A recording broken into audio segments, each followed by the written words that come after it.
일로 인하여 심히 놀랍게 여기며 놀라니라. 아멘. 오늘 보면 사도행전 3장 앞장에 나온 2장의 말씀을 보게 되면요, 오순절 날에 한 곳에 모여있던 사람들이 성령의 충만함을 경험합니다. 오순절 절기에 맞춰서 각 지역에서 많은 사람들이 예루살렘을 방문했고, 많은 사람들이 성령의 충만함을 받은 제자들을 보며 신기해하고 놀라워했습니다.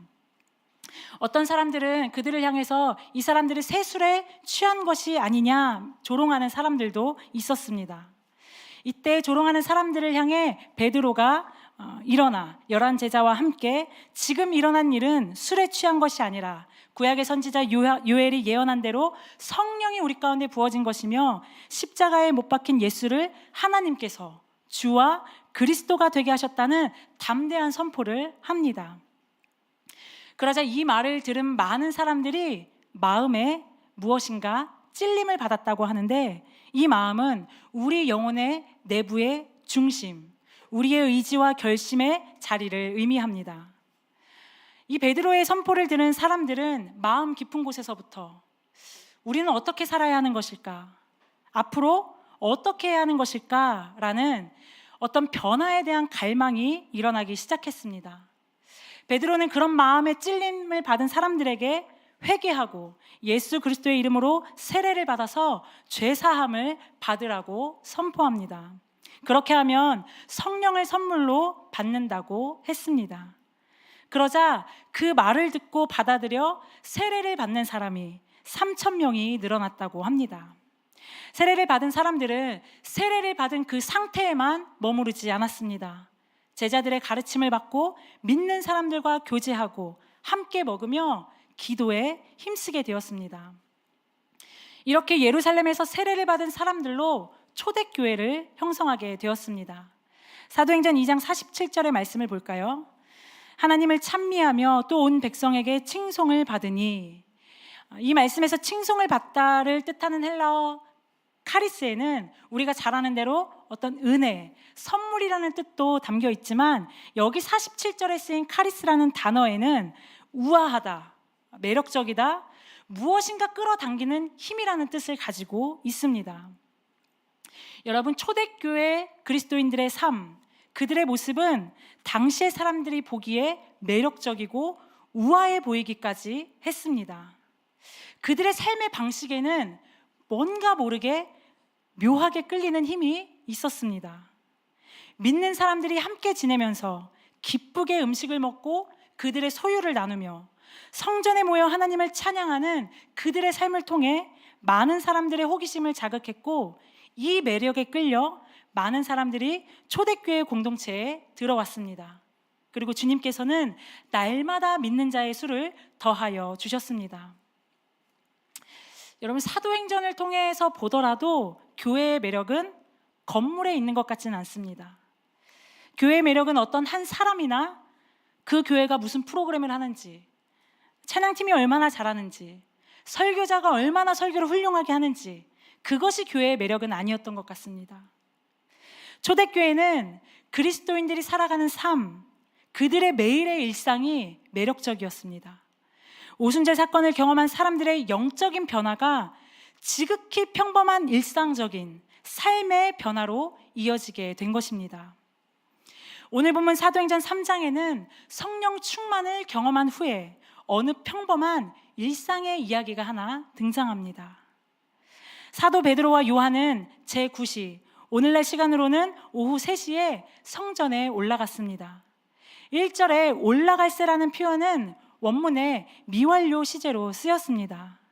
완료되지 않고 계속 진행되는 동작이나 습관적인 행동을 말하고 있는 것입니다. 유대인이었던 베드로와 요한이 그들의 습관에 따라 날마다 성전에 기도하러 올라갔다는 것이죠. 시편 55편 17절 말씀에 보면, 저녁과 아침과 정오에 내가 근심하며 탄식하리니 여호와께서 내 소리를 들으시리로다. 유대인들은 방금 읽은 시편의 말씀처럼 하루에 3번 성전에 올라가 기도했습니다. 바로 앞 2장에서 오순절 성령의 충만함을 경험한 베드로와 요한이 습관을 따라 기도하러 가는 모습을 통해 어제와 다르지 않은 그들의 일상을 여전히 이어가고 있다는 것을 보여주고 있습니다. 말씀은 이어서 또 한 명의 일상을 소개하고 있습니다. 이 사람은 나면서 걷지 못해 매일 사람들에게 매여서 구걸의 자리에 나아옵니다. 나면서 걷지 못했다는 것은 엄마 뱃속에서부터 이미 걷지 못한 사람이었다는 것입니다. 이것이 뜻하는 것이 무엇일까요? 나을 희망이 전혀 없는 사람이라는 것입니다. 이 사람을 다른 사람들이 미문이라는 성전 문 앞에 데려다 놓고 구걸하게 합니다. 예루살렘 성전에는 당시에 총 8개의 출입문이 있었습니다. 그 중에서 동쪽에 있는 문이 가장 아름다워져서 붙여진 이름이 미문이라는 이름입니다. 유대인들은 황금의 문이다 라고 부르기도 합니다. 이 당시 예루살렘의 성전은 이두메 출신의 이방인이었던 헤롯 대왕에 의해 건축되었습니다. 헤롯은 자신의 출신이 이방인이라는 것 때문에 아마도 유대인들로부터 이런저런 공격을 받았던 것 같습니다. 그래서 이 헤롯은 유대인들의 환심을 사기 위해서 자신이 유대교로 개종도 하고 성전 건축까지 하게 됩니다. 당시에 이 성전을 얼마나 화려하게 지어놨는지 사용된 돌이나 크기나 대리석을 보더라도 이 아름다움은 당시의 건축물로서는 상상할 수도 없었던 것이라고 합니다. 그 중에서도 가장 아름답다 해서 아름다움 중에 아름다움이 미문입니다. 이 미문은 지성소에서 가장 가까운 문입니다. 그래서 제사장들이 매일 출입하는 문이기도 합니다. 당시 이 미문을 출입하던 유대인들의 특징을 보면 사람들에게 보여지기 위해 기도하고 보여지는 구제를 좋아했습니다.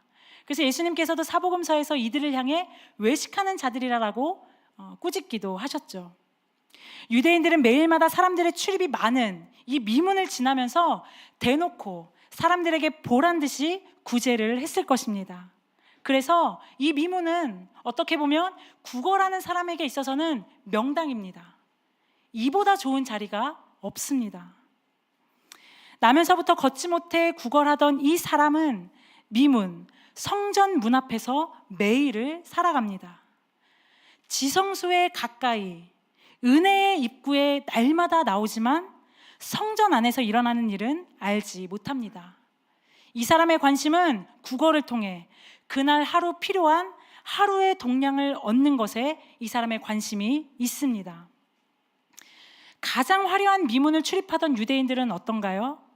그 문을 출입할 수 있는 자격이 주어진 그들의 마음과 어깨에는 한껏 힘이 들어갔을 것 같습니다.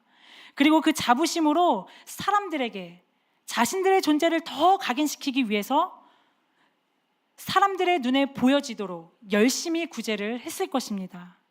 성전 안으로 지성소로 그들의 발걸음은 들어가고 있지만 정작 그들의 관심은 그들 자신이었던 것 같습니다. 내가 다른 사람에게 어떻게 보이는지 좀 더 멋있게, 좀 더 나은 사람처럼 보여지기 위해 엄청난 화려함을 자랑하는 성전을 들어가면서 그들을 좀 더 돋보이게 해줬을 것 같습니다. 오늘을 살아가는 우리의 세상은 어떤가요? 오늘도 수많은 사람들이 교회 가까이에서 살아가고 있습니다. 여러분, 동네를 지나가다 보면 십자가가 없는 곳이 없습니다. 십자가를 보지 못한 사람도 없습니다. 그러나 주의 몸된 교회 안에서 일어나는 영적인 일에는 관심이 없습니다. 하나님께로 나아가는 은혜의 통로, 미문이 바로 눈앞에 내 가까운 곁에 있지만 그저 먹고 사는 것이 중요할 뿐입니다. 성전 안에서 일어나는 새로운 세계에 대해서는 관심이 없습니다. 오직 성전 밖의 인생이 더 중요할 뿐입니다. 그렇다면 오늘 우리의 관심은 어디에 있으신가요? 하나님의 은혜보다 미문 앞에 앉아 먹고 사는 문제, 나의 필요에만 집중하고 계시지는 않으신지요? 아니면 유대인들처럼 성전문을 지나 예배의 자리로 나아가지만 우리 마음의 진실한 마음보다 남들에게 보여지는 것에 신경을 쓰고 있지는 않으신지요? 미문 앞에서 일어나는 일들을 통해 오늘 저와 여러분의 모습은 어떠신지 돌아봤으면 좋겠습니다. 미문 앞에 나온 걷지 못하는 사람이 베드로와 요한에게도 구걸합니다. 이것이 이 사람의 어제와 같은 오늘, 똑같은 일상의 시작이었습니다. 그런데 베드로와 요한이 이 구걸하는 사람을 주목하기 시작했습니다. 분명히 어제도 기도하러 와서, 아니 지금은 오후 3시니까 아침 기도 시간에도 와서 분명히 이 구걸하는 사람을 봤을 텐데 지금 베드로 요한이 이 사람을 지금 주목하기 시작했습니다. 본문 4절에 주목하다라는 동사는 헬라어 아테니사스라는 단어가 쓰이고 있습니다. 그런데 이 단어에는 단순히 육신의 눈으로 바라보다라는 뜻만 가지고 있는 것이 아니라 눈여겨보다, 주시하다, 무엇을 골똘히 보다라는 의미가 담겨져 있습니다. 베드로 요한이 어제까지만 하더라도, 아니 아침까지만 하더라도 눈여겨보지 않았던 것을 오늘 눈여겨 주시해서 골똘히 그 앉아있는 걷지 못하는 사람을 바라보게 되었습니다. 그런데 이 아테니사스라는 단어는 그저 육신의 눈으로 자세히 본 것도 있지만 상대방의 감정을 공감하는 것까지 나아가는 것을 의미합니다. 베드로 요한이 나면서부터 걷지 못해 다른 사람들에게 의해서 운반되어져 구걸하러 나오는 그 사람의 인생에 대해 공감했다는 것입니다. 하지만 구걸하는 사람의 시선은 베드로와 요한과는 달랐던 것 같습니다. 구걸하는 사람의 관심은 베드로, 요한이 가진 것에 있었습니다. 그래서 그 가진 것을 자신에게 좀 나눠줄 것을 기대하는 마음으로 베드로, 요한을 바라봤다고 합니다. 5절에 쓰인 구걸하는 자가 바라보거늘의 의미에는 베드로, 요한에게 무엇인가 얻고야 말겠다는 목적지향적인 의미가 있습니다. 오늘 나에게 필요한 오늘의 동량의 목표를 반드시 내가 베드로, 요한에게서 얻고야 말겠다라는 바라봄이었습니다. 베드로도 이 사람이 지금 뭘 원하는지, 무엇을 필요로 하는지 정확하게 파악했습니다. 그래서 자신에게는 당신이 필요한 은과 금이 없다는 것을 베드로 스스로 인정합니다. 하지만 베드로에게 은과 금은 없지만 걷지 못해 매일 구걸하러 나오는 이 사람에게 지금 당장 줄 수 있는 확실하게 그가 가진 것이 있었습니다. 나사렛 예수 그리스도의 이름입니다. 베드로는 나사렛 예수 그리스도의 이름을 의지하여 일어나 걸으라 선포합니다. 그러자 한 번도 걸어본 적이 없던, 날 때부터 걷지 못했던 사람의 발과 발목에 힘이 들어갑니다. 자신의 다리에 힘이 들어가는 것을 느끼자 이 사람은 뛰기 시작합니다. 이사야 35장 6절과 10절의 말씀을 우리가 세번역 버전으로 함께 읽어보도록 하겠습니다. 시작. 그때 다리를 절던 사람이 사슴처럼 뛰고 말을 못하던 혀가 노래를 부를 것이다. 주님께 속량받은 사람들이 예루살렘으로 돌아올 것이다. 그들이 기뻐 노래하며 시온에 이를 것이다. 기쁨이 그들에게 영원히 머물고 즐거움과 기쁨이 넘칠 것이니 슬픔과 탄식이 사라질 것이다. 걷지 못한 자가 걷게 되고 뛰게 되자 그가 향한 곳은 성전이었습니다. 성전 밖에서 성전 안으로 뛰어 들어간 것입니다. 날마다 앉아있던 그 미문 앞에서 일어나 성전 안으로 사슴처럼 뛰며 베드로, 요한과 함께 뛰어 들어갔습니다. 성전 안에 들어가자 이 구걸하던 사람이 하나님을 향한 찬양이 저절로 나오기 시작합니다. 한평생 걷지 못한 사람의 다리가 치유되었는데 이것은 단순히 육체의 치유뿐만 아니라 베드로, 요한과 함께 성전 안으로 들어가 하나님을 찬양하는 영혼의 치유까지 받았습니다. 성전 밖에서 홀로 머물던 외로웠던 그의 삶에서 함께 성전 안으로 들어가는 공동체로서의 삶으로 치유된 것입니다. 미문에 머물러 있던 많은 사람들도, 성전 안에 있던 모든 사람들도 못 걷고 구걸하던 이 사람을 모르는 사람들은 없었을 것입니다. 이 사람이 날마다 미문 앞에 나와 있기 때문입니다. 그렇기 때문에 지금 이 사람이 걷고 뛰고 찬양하며 성전 안에 들어가는 것을 본 모든 사람들이 10절 말씀에 심히 놀랍게 여기며 놀라니라 라고 합니다. 놀라다는 말이 2번 나오지만 원문에서는 이 단어가 서로 다른 의미로 사용되어졌습니다. 첫 번째 놀랍게는 놀라움으로 인해 마비가 될 정도라는 표현입니다. 두 번째는 놀라니라의 원형은 엑스타시스라는 단어입니다. 우리가 잘 아는 영어 단어 엑스터시의 어원입니다. 황홀경이라는 뜻입니다. 이 놀라움은 사람들로 하여금 이성을 잃을 정도로 놀랐다는 표현입니다. 태어날 때부터 하반신 장애로 살았던 사람, 매일 오며 가며 이 사람을 몇십 년이고 몇 번이고 봐왔던 사람들, 하지만 그랬던 그가 걷고 뛰고 하는 것을 목격을 한 사람들은 극도의 놀라움으로 몸이 마비되거나 정신을 잃을 정도였다라고 성경은 이 놀라움에 대해서 말하고 있습니다. 여러분은 인생에서 이렇게 심히 놀랍고 놀라운 경험, 정신을 잃을 정도의 놀라움을 경험한 적이 있으신가요?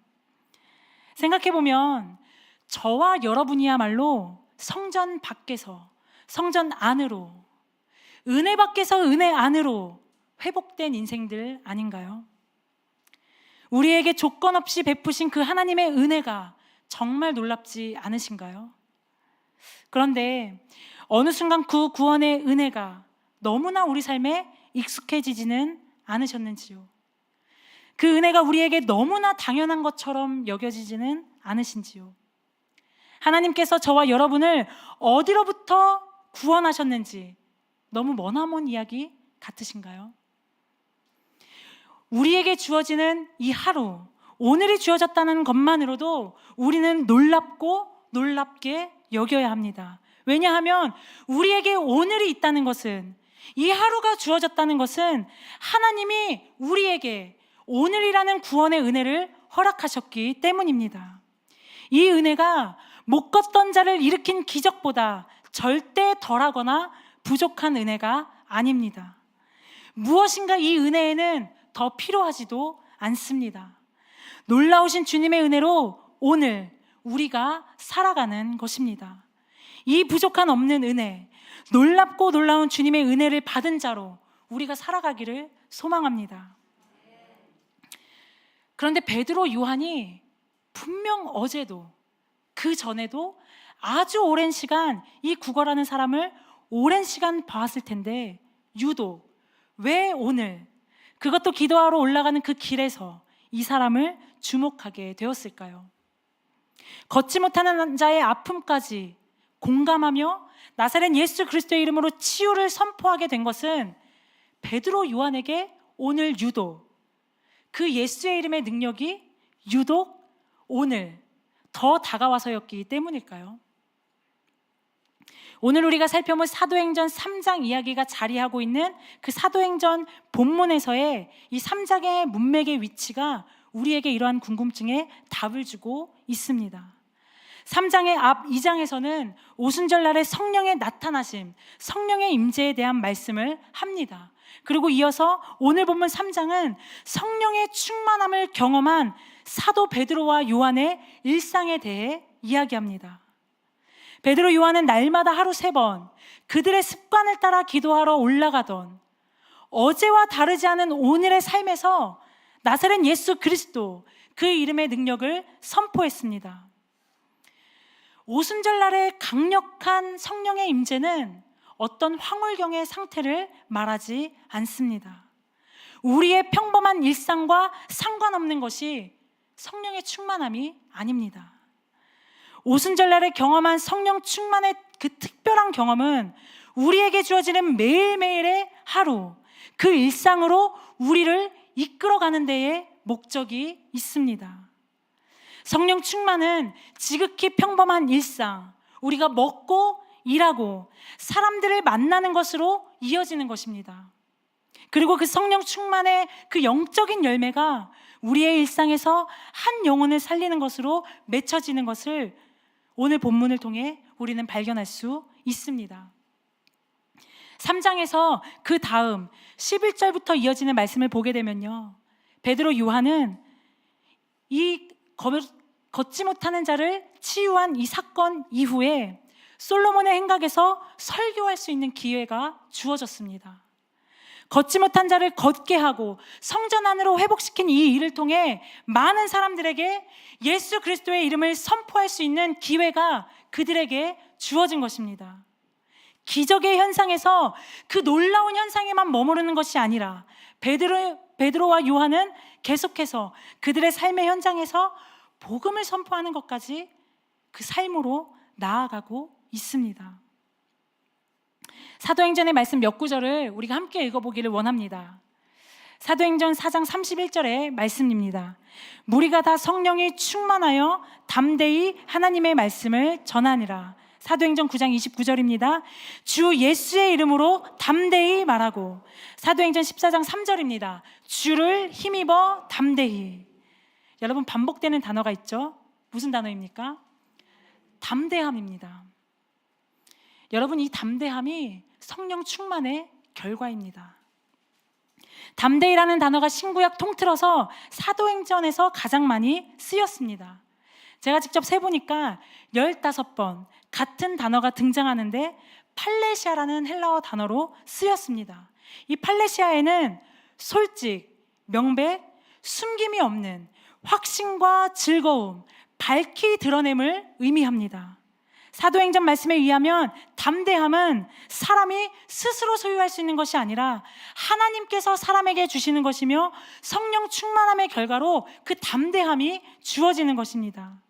베드로, 요한이 미문을 지나가던 그들의 일상에서 나사렛 예수 그리스도의 이름을 선포하며 하나님 나라와 그분의 백성들을 치유하고 공동체로 회복시킨 모든 일을 하도록 이끈 것은 오순절날에 경험한 성령 충만함의 결과로 주어진 그들 가운데 일어난 담대함 때문이었습니다. 성령 충만이 예수 그리스도의 그 이름의 능력에 대한 담대함과 사람들 앞에서 그들의 주어진 하루 중에서 복음을 자신 있게 선포하는 담대함으로 주어졌습니다. 사랑하는 여러분, 성령 충만함을 사모하시기 바랍니다. 성령의 충만함을 우리가 다 경험하기를 바랍니다. 그러나 이 성령의 충만함이 정말 능력이 되어 나타나는 곳은 어떤 숨겨진 곳, 은밀한 곳, 감추어진 곳이 아니라 그 능력이 드러나야 하는 곳은 우리의 평범한 일상입니다.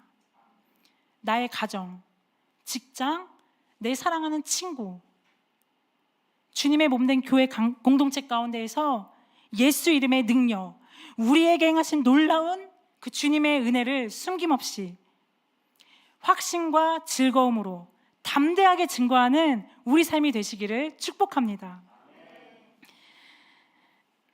이번에 설교를 준비하면서 계속해서 떠오르는 생각이 제 안에 있었습니다. 사실 오늘 말씀을 좀 준비해서 보더라도 이곳에 모인 많은 분들의 대다수가 예수 이름의 능력으로 뭔가 우리가 앉아있던 자리에서 일어나신 경험들 다 해보신 분들 아닐까요? 잊을 수 없는 나와 하나님만이 하는 그 은혜의 경험들, 여러분 다 하나씩 가지고 계시죠? 하지만 걷고 뛰고 성전에 들어가 하나님을 찬양하는 삶으로 우리를 회복시키셨지만 요즘 여러분들의 삶이 이렇게 날마다 은혜의 춤을 추며 살아가는 그러한 삶이 우리 인생 가운데 꾸준하게 이어지고 계신가요? 하나님께서 걷고 뛰고 그분의 이름을 찬양하라고 회복시켰지만 누군가는 다시 성전 밖에서 구걸하는 자리에 정말 다시는 돌아가기 싫었던 내 삶에 무너진 그 삶의 자리에서 여전히 헤매고 계신 분은 없을까라는 궁금증이 제 안에 생겼습니다. 올해는 좀 특별한 한 해인 것 같습니다. 코로나 상황들이 좋아지면서 올 여름은 교회적으로도 그동안 하지 못했던 공동체 모임을 대면으로 진행하게 되고 또 각종 모임과 수련회, 지난주 예함까지 우리가 참 교회적으로도 바쁘고 뜨거운 여름을 오랜만에 보낸 것 같습니다. 그런데요, 바쁘게 모든 것을 쏟아낸 다음에 우리 마음에 나도 모르는 사이에 교묘하게 찾아왔던 공허함이나 아니면 지난 상반기 열심히 달려오기만 하다가 숨이 가쁘고 아니면 쉬지 않고 이 신앙의 경주라든지 일터에서의 쉬지 않고 달리다 보니 혹시라도 번아웃 되신 분들은 없을까 돌아보는 마음이 제 안에 생기게 되었습니다. 여러분, 혹시라도 그런 분들이 계시다면 하나님께서 주신 매일의 일상을 감사하고 우리에게 주어진 매일의 놀라운 은혜를 다시금 기억하면서 회복하는 것에서부터 시작해 보시는 것은 어떨까요? 오늘 사도행전에서 베드로가 걷지 못한 자의 상황과 그 처지를 마음 깊이 공감하며 그에게 은과 금은 없지만 베드로가 확실하게 가지고 있었던 것, 그가 가진 확실한 것, 예수 그리스도의 이름의 능력을 저도 동일한 믿음으로 여러분에게 선포하고 싶습니다. 사랑하는 여러분, 일어나 걸으십시오. 그 자리에 앉아있지 마시고 뛰시기 바랍니다. 뛸 수 있는 힘을 주셨습니다. 찬양하시기 바랍니다. 찬양할 수 있는 은혜를 우리에게 주셨습니다. 감사하시기 바랍니다. 감사할 수 있는 이미 많은 것이 우리에게 있습니다. 혹시나 우리의 상황 때문에, 우리의 삶의 처지 때문에 낙심하거나 절망하지 마시고 우리는 소망 가운데 기도하기를 원합니다. 기도를 통해 성령의 충만함을 받고 일어나 우리에게 주어진 그 매일의 삶에서 담대하게 예수 그리스도의 이름의 능력을 선포하는 저와 여러분의 삶이 다 되시기를